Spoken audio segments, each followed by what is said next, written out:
Holly, so you're trying to run, I know you were running some real estate stuff for your investors. Are you running another campaign for a different market, Holly? Yes, photographers Okay, was awesome. what I was trying to, and I think you had seen I had like four leads. And then you're also, your leads form has the short answers, right? That's a really good question. I don't recall Okay. because I find it interesting that if I create a form in the creative and it's in there, that I Mhm. can't go back to that in the creative You, and you mess with it. can. If you create it in the Creative Hub, you can always go back to it. Well, I just did it with a client the other day and we could not find it. It was not there. Did And we you created create it in it the in, create. you created Yes. in, okay. We could edit it once it was attached to the ad. We could go in, but I couldn't go back into the creative. I've noticed some interesting things now that I've Okay. like been steeped. Yeah. I will share my screen. So Go I to would one. go, Yeah, there you go. this is the one that I had done. I don't know what you need to see here. This was So yeah, my, duplicate it and then just go into it and start at the top and then we'll let Nick take it from there. So, okay, so go back then to where I was. no, no, no, scroll up. Oh. And then what website did you put in to generate the ad? Because we were, It was, I don't know. I can't remember. It was a photography, so it was it was like a the top, photography it was a marketing. top marketing firm for a photographer to help photographers get business. Yes, and it's been a while. This is weird. Like all of these things that are in here, all this stuff Hmm. is all the stuff that was plugging in for a client. I don't Yeah. understand like why stuff hangs on, but okay. Yeah. Sometimes you have to Um, clear stuff out. okay. So All what right. are you wanting me to do? Duplicate it? Something Well, or other? I was hoping that we would be able to take the ad that you had running and actually go to ad combinations there.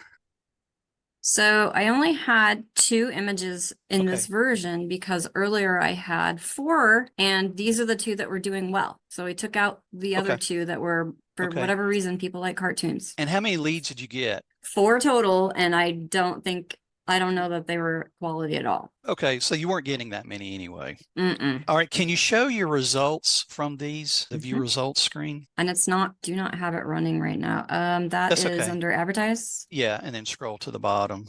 Yeah, results. Okay. All right. All right. Hold up Oh, right there. Hold up right there. there's nine in there, but I think we Yeah. kind of Okay. looked at All them and right. they weren't. Yeah. I'm gonna let Nick try to absorb what he's looking at here. Yeah. All right. So Nick, you can take it from here if you want to. Cool. Yeah, thanks for having me here, everyone. I'm excited to check all this stuff out. Holly, thanks for sharing all your stuff. I know it can be a lot. So I know you guys have probably talked about a little bit of stuff around the metrics of everything, like what click-through rate means, CPM, all that stuff. I'm gonna do like a really brief refresher because I think it's super important to like know what's going on. I think the most important metrics are gonna be your spend and how many leads you're getting, and then your cost per lead, obviously. So in this case, if this is all accurate, it's around like $8 a lead. That metric is important to just have in the front of your head because it trumps everything else that I'm about to say. For example, CPM at $94 is pretty expensive, and that's definitely a problem that we can fix. Hey, Cost per, Holly, can you cover over the word CPM so it pulls up? Yeah. All right. yep. So when he's talking about some, if you can hover over that, we can pull that up and then have Nick talk about it. And this is a pretty good description for CPM. I just like to think of it, generally speaking, as overall for the audience that you're putting your ads in front of, how many people is it getting in front of? And is it actually resonating with them? In most cases, you probably, and I think it'll give some like recommendations for where what you want it to be. Lower the better, obviously. I like to aim for between 30 to 40, especially in this case where it's like B2B going after photographers, right? It's not like we're going after everyone in the US where it'll be like 15, $20. It's normal if it's a little higher. The next one I'll talk about, that's CPM, mainly audience. Next one I'll talk about is click-through rate, so CTR. That's really going to give you a very good directive on, hey, is your creative and is your ad actually getting people to click through at the end of the day? Is it attracting people? Are people stopping and slowing their scroll and are they interested by it? Higher the better on this one. In this case, a 3.8% click-through rate is actually really solid. Whatever your creative and copy is doing a pretty good job. Can you scroll down Um, just a teeny bit, Holly? Because there's some, yeah, I want to see those benchmarks, at least for Uh, too far. Just, all right. Yeah, my that's good because I want to see. So Facebook's benchmark is 1.75% and yours is 3. Okay. I just wanted people to see that. Yeah, I probably like to shoot for like a 2 minimum because then we'll be even better than like the average out there. So that's kind of like what I like to go for. So that's pretty good. Next and last one is cost per click. So the one to the left of it. So yeah, they're saying here the benchmark's $1.80. I think that's pretty good too. Once again, for B2B, so always kind of have that lens on of like, okay, who am I promoting to? Like if it was to photographers, that's definitely a smaller niche, especially to advertise to on Facebook than say real estate agents. It could be a little bit more expensive, which is normal. And this is really going to just give you an overall impression of how your ad's doing. Is the copy, the creative, the audience, is all that kind of working together to get someone to click on the ad at the end of the day. That's kind of overview. And that's really how I like to make a lot of my decisions. I know from what Perry's told me, you guys will jump into Ads AI, put a ton of different variations in for everything to test and to find something that works and what doesn't. This is a good benchmark for you to figure out, okay, like what the heck do I do next, right? And in this case, and for Holly's example right here, I would 80-20 her focus and just go all in on testing slightly different audiences and possibly testing some different copy, more so even than the creative, because the click-through rate being so high,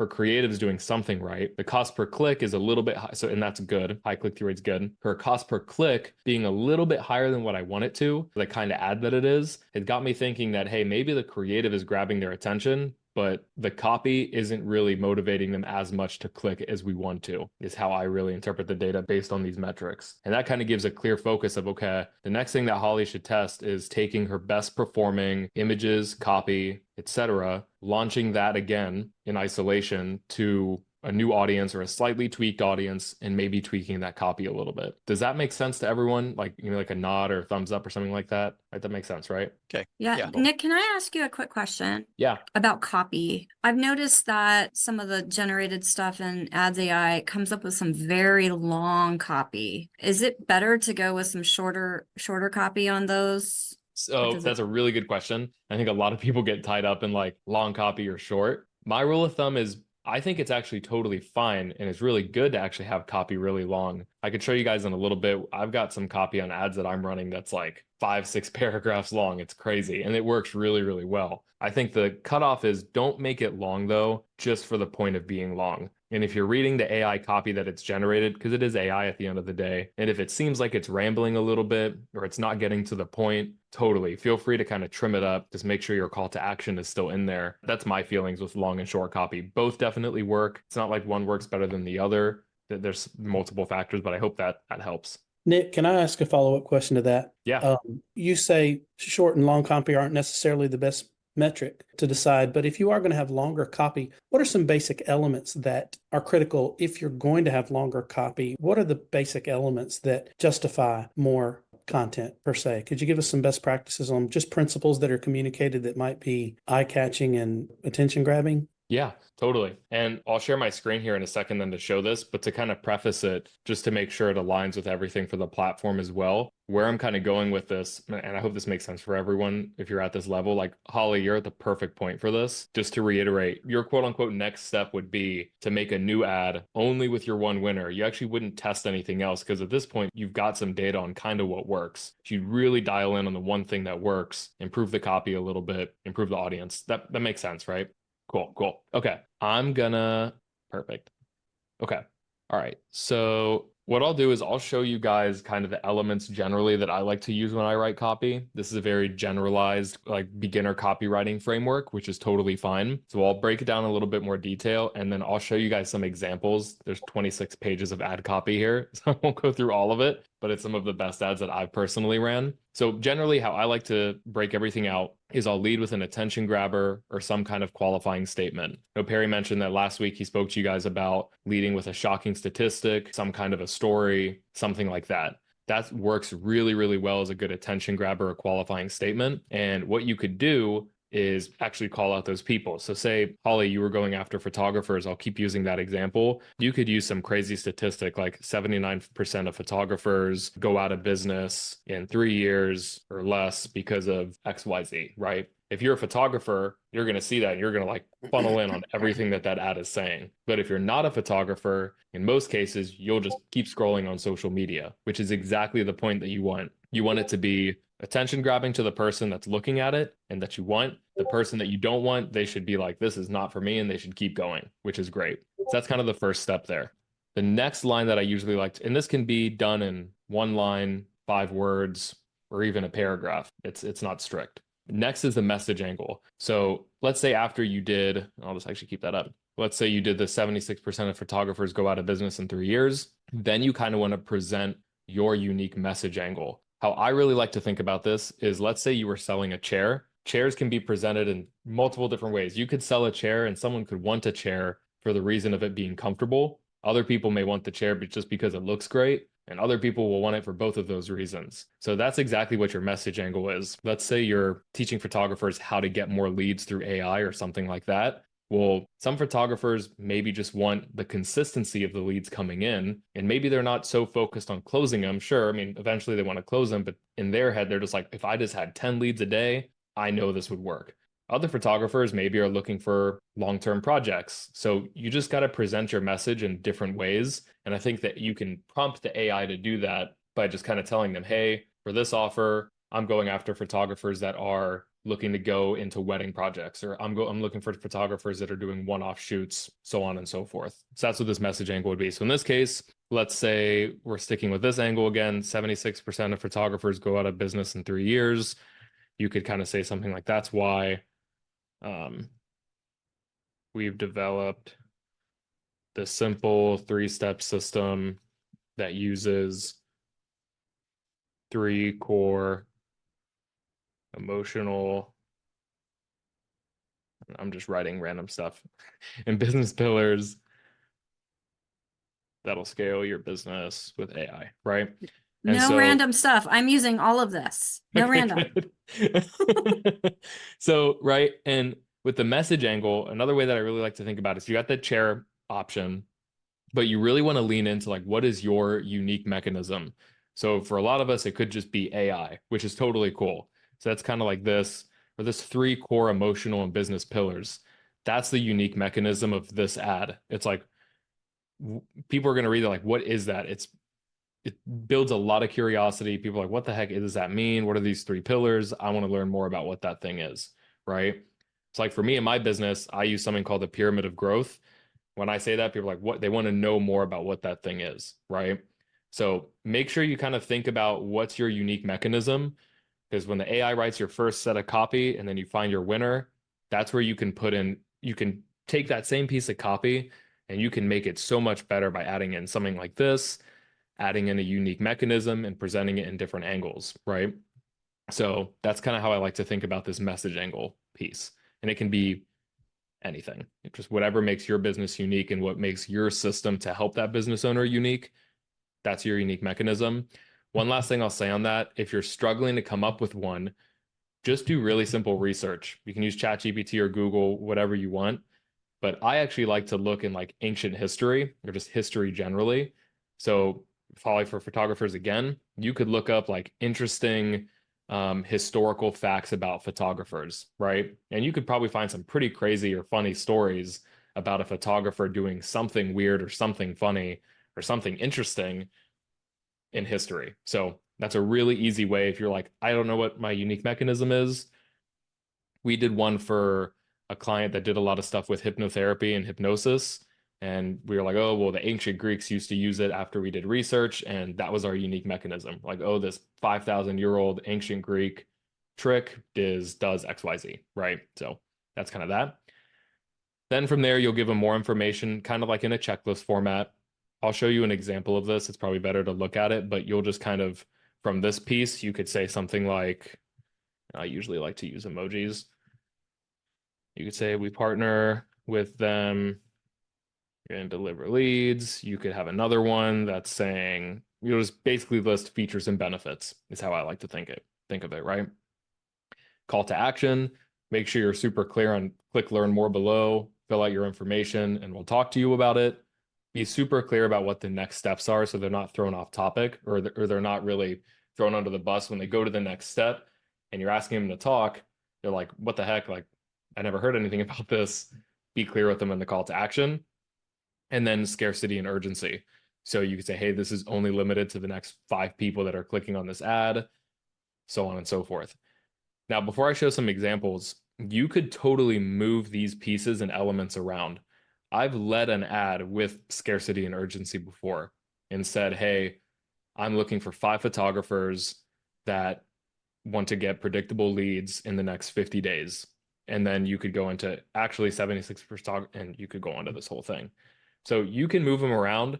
This is usually the format that's worked best for me. And it's just easier to write this way in most cases.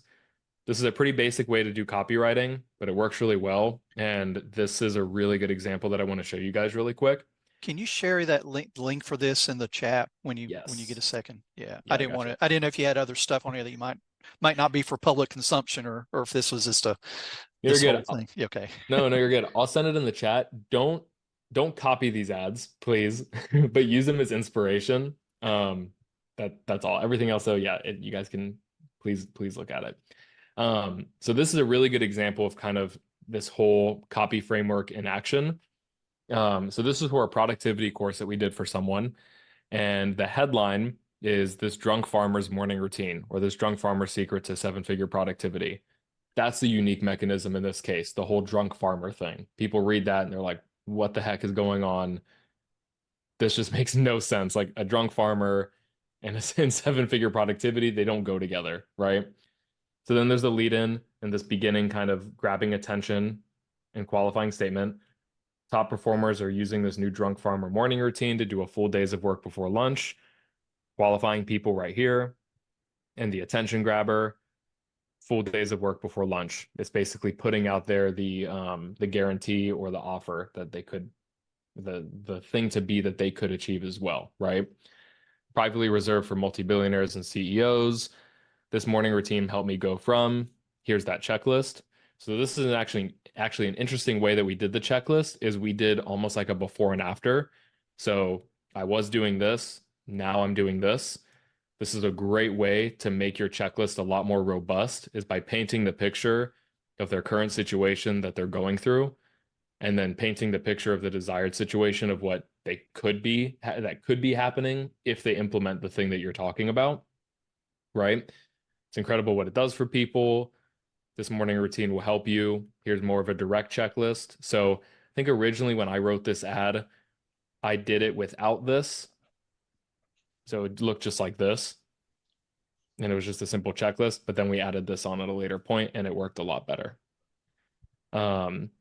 Here's the credibility. Some 8,000 entrepreneurs are using the same thing to start a new business, etc. You can make the change in a couple of hours. Click below and see how this could work for you. So this first ad is probably, we've ran this ad for years now, probably 5-6 years at this point for the same offer, and it's still working really, really well. So that's kind of like general overview. Tom, I hope that answered your question, if not more, to kind of give an overview of like how I like to think about copy. Yeah. Does anyone have any questions on that before I keep looking at some of Holly's stuff? That was a really robust answer. Thank you. Awesome. Thank you. Yeah. Awesome. I'm glad you guys liked it. Brian, do you have a question? I see your hands raised. All good? If it comes up again, just let me know. But yeah, feel free to scroll through this stuff, guys. I was talking, Nicholas. I was talking Oh, to you're good. myself. had to figure out how to take myself off mute with the screen sharing. So You're hey, good. first of all, I really appreciate you coming on the call. This is great stuff to hear. And I'm a novice when it comes to advertising in general, but I've been on the other end of it and responding to ads. So I've got a question in terms of taking action, because I think everybody on the call definitely believes in the software, the everything in general. I guess when I'm looking down here to the call to action, is it too much of an ask in terms of we're wanting to get potential clients, customers on a 15-minute demo call for our software? Isn't there some steps in between there that we should take? Because I'm just going for myself. You know, would I look at an ad and then jump immediately on a demo call, or does there need to be some mini steps in between there before we get to that booking that demo call?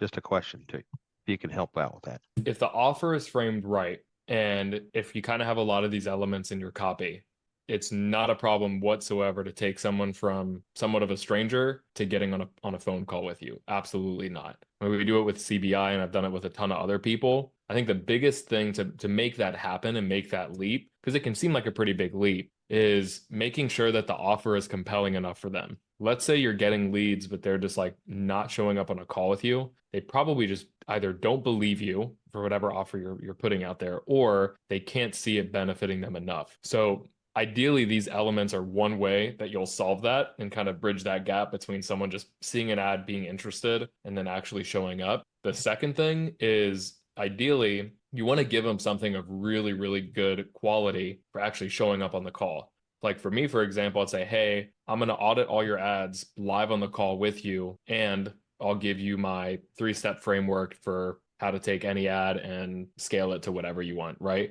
That's a really good, it's almost like an offer within the offer in a way. Right. Let's say, I'll use Holly again because I feel like it's a really good example. Let's say you're going after photographers. Your main offer is helping photographers with whatever she's helping them with, but you could almost have a subset of an offer in there that says, hey, we're going to get on a call. I'll actually give you my 3-step playbook to upselling your customers once you work with them one time. If you're like, oh shoot, like that's a really good idea, I want to talk to her just to get that thing.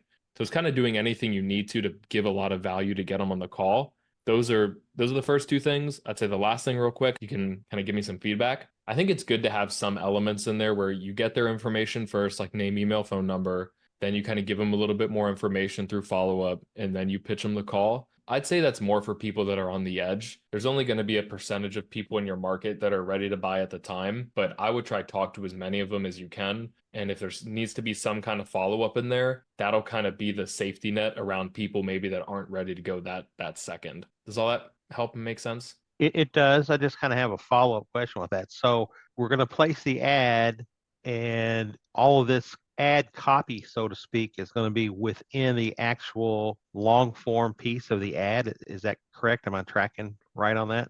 Correct. Yeah. Oh, okay. And then to have success with this, we need to be driving them to a one-page landing page so they can just take action from a landing page. Would that? Well, for what we're doing here, we're trying to drive them to a leads generation form. So they'll put their information Okay. and then you can contact them at this point. That's the purpose we're trying to work on this. Okay. Yeah. All right.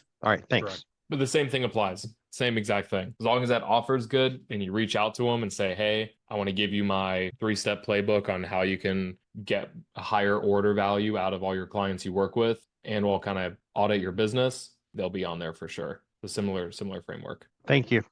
Yeah, good deal. I think we can just pick up from where we left off, right? Holly, do you want to pull up your screen again and I can keep poking around and show everyone what to do next? Sure. Thank you. And if anyone has any questions, just please raise your hand or put it in the chat. I'll try to get to it. I know Perry will help out. And Perry, how are we with time? We're good. We've got probably another 20 or so minutes Cool. and then we can maybe go a little longer, but I want to be able to get some Q&A in if we can. Okay. But Awesome. this stuff's gold. Are you seeing the right screen? I can see it. Yep. Okay, I have several screens, so I just want to make sure I chose the right one. All good. I'm the same way.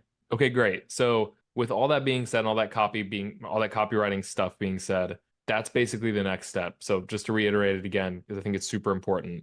Everyone that's been doing this would now take your best primary text and your best image, relaunch it essentially, but only pick one of them. You want to really isolate the variable now because you found the one that's getting a little bit of traction.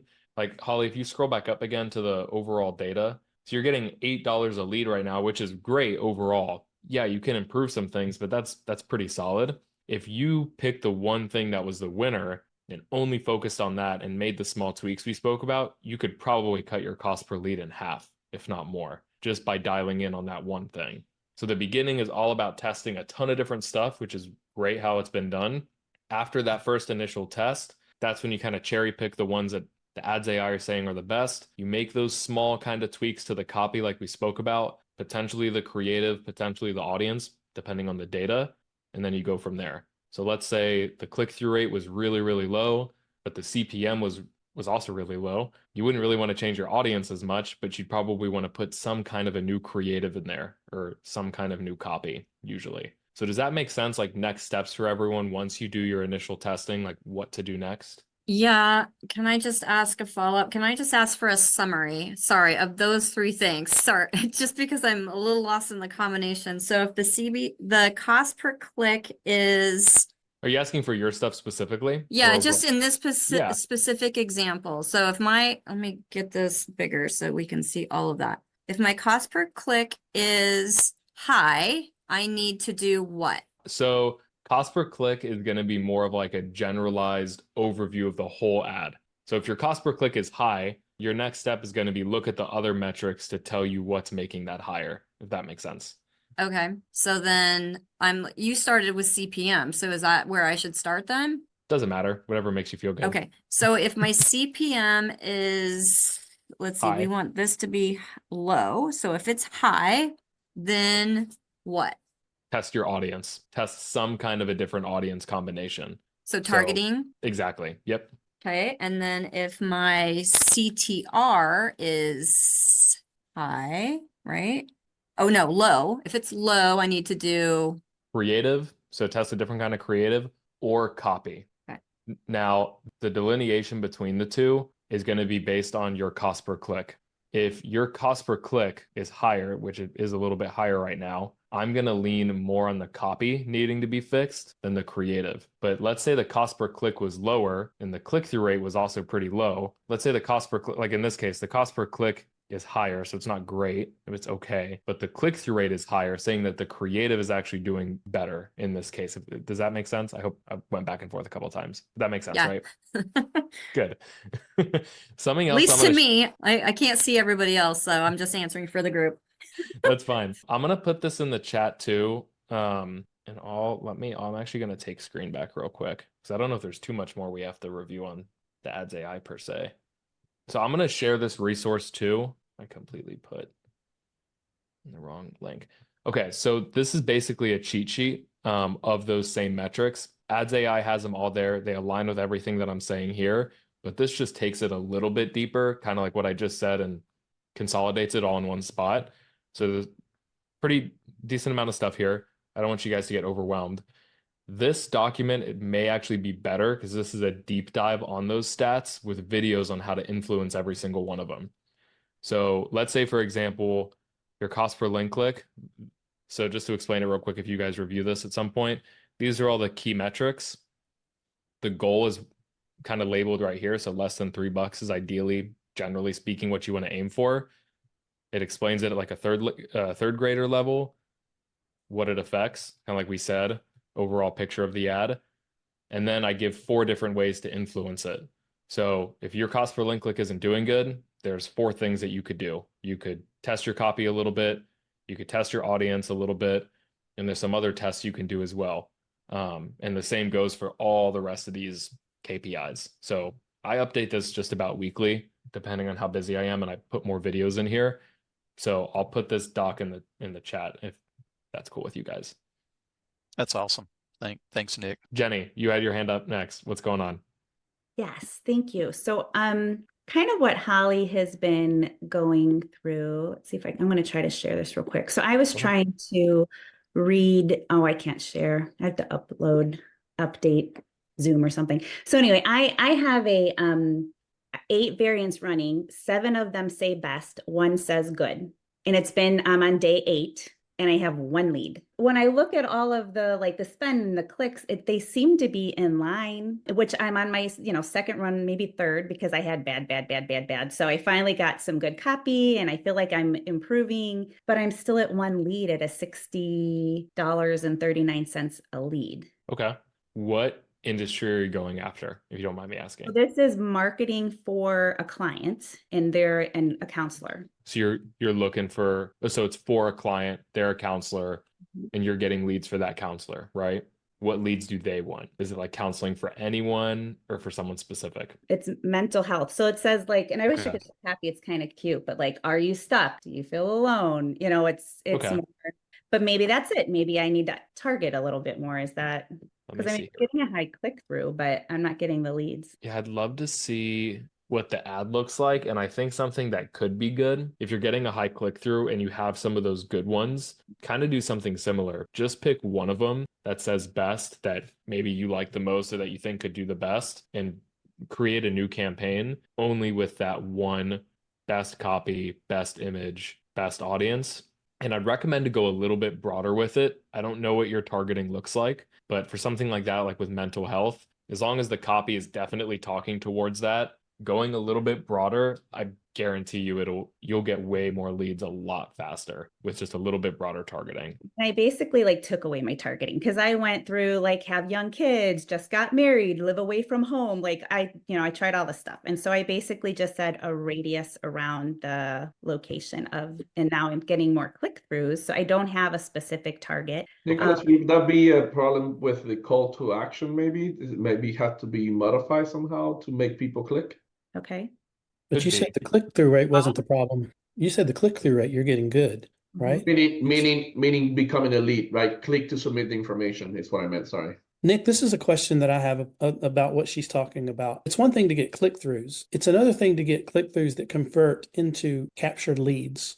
Is there best practices, things that we should be thinking about with regard to our leads capture pages? I mean, I know it's just 3 fields generally speaking, but I've sent traffic to one of my, customers' websites, and I recognize their website is terrible. And their lead capture page is at the bottom of the screen. You got to scroll to the bottom of it to get there. Not saying that's necessarily her issue, but just thoughts about that. When it comes to click-through is one thing, converting to a lead is another. Do you have any thoughts about that? Yeah, so kind of going back to like some of these metrics, the click-through rate, that CTR, it's like, Jenny, if your click-through rate's really, really good, that's great. But that could be telling you a lot of different things as well.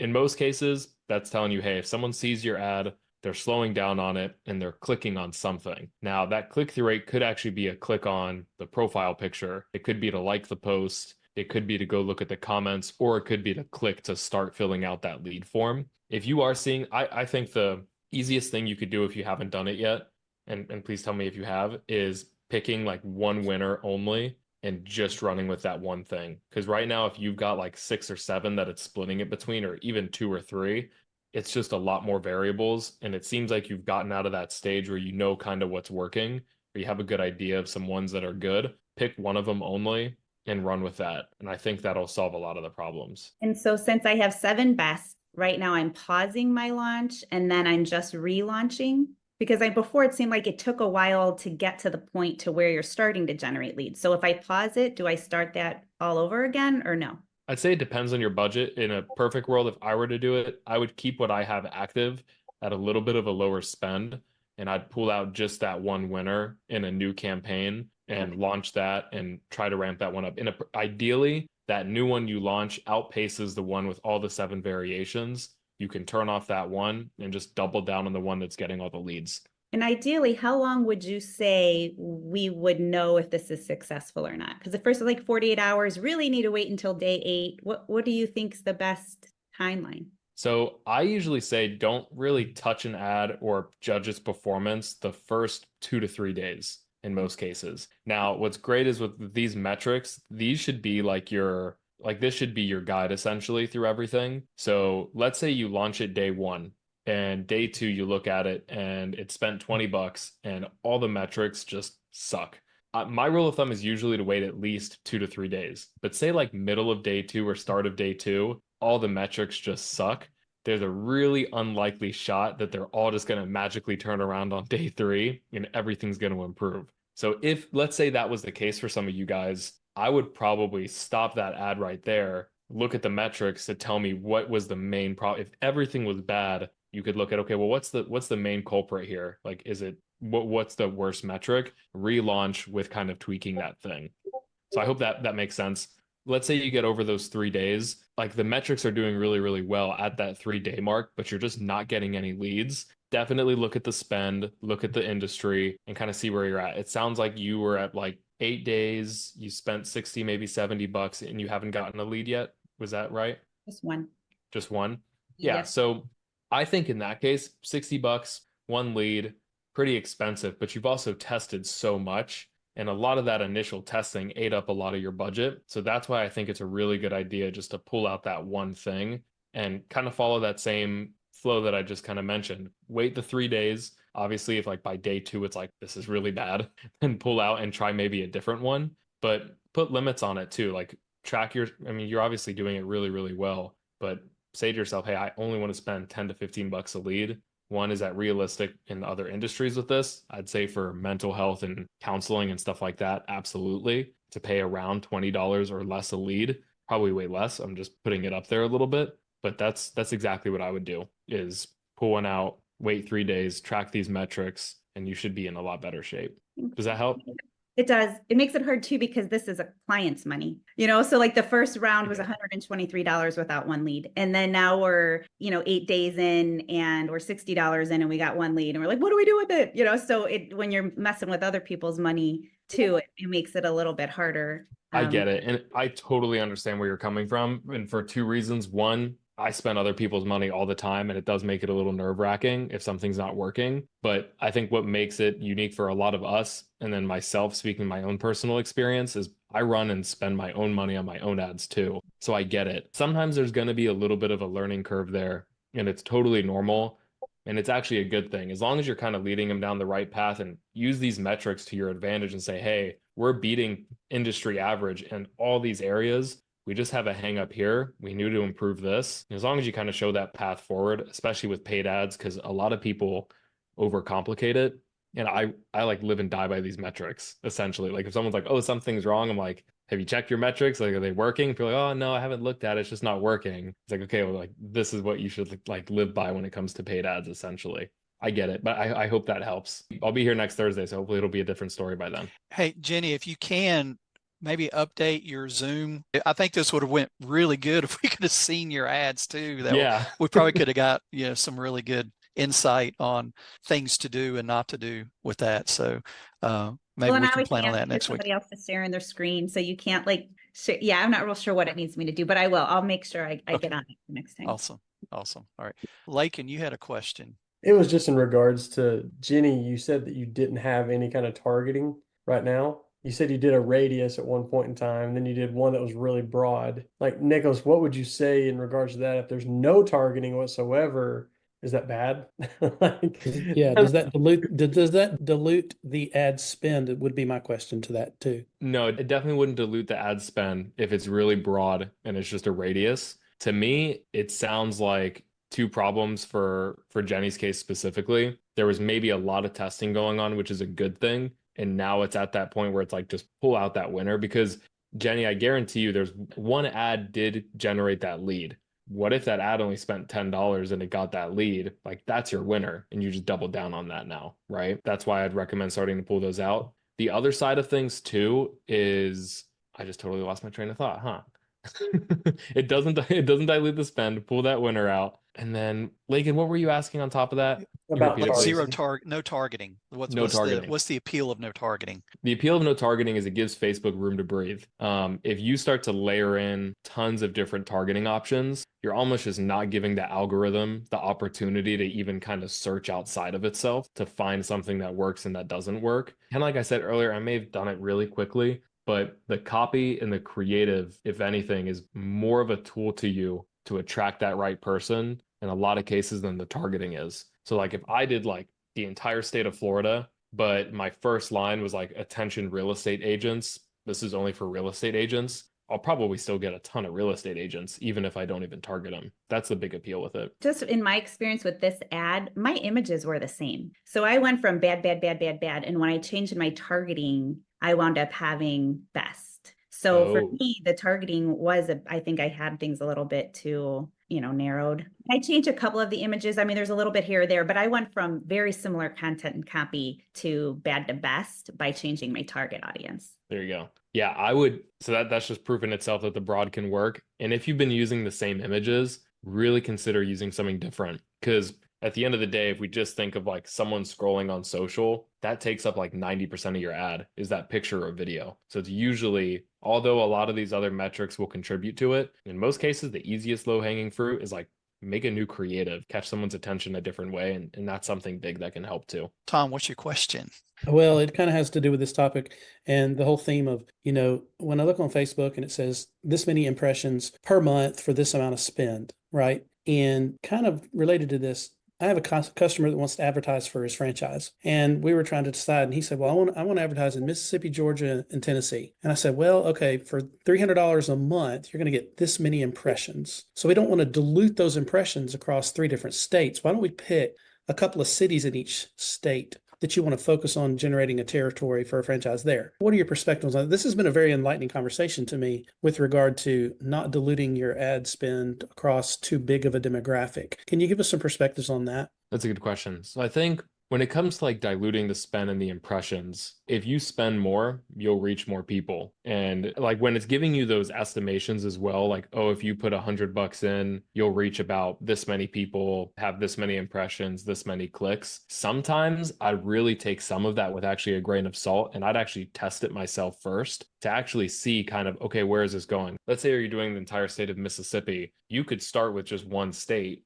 just have it open, broad audience, right? See kind of where the ads actually start to deliver and you actually start to get results, because Facebook and a lot of paid advertising platforms work off of initial conditions, meaning if you put an ad up and let's say myself clicks on that ad, Facebook's algorithm is basically going to say, okay, Nick is this gender, this age, lives in this area, has these interests. We should go find more people like Nick because he clicked on that ad. So Facebook's like, winner, winner, we found someone to click on that ad. We should go find more people like it. So that's basically what will happen is say you put it in those 3 states, which I think you should, because that's what we've done with a lot of people. We'll do a lot broader to start. Facebook will kind of hone in on the audience for you and kind of do its own thing, if that makes sense. So self-generating demographics, essentially, is what In you're a way. saying. Because we were trying to sit there and brainstorm about what is your demographic so we can pick just the right elements to select your target. And we need to be super specific and do all this work up front. But what you're saying is make it broad, let it go, and let Facebook assist with that demographic just by the virtual clicks that hone in on it. And that will then steer that. And it seems to me that might even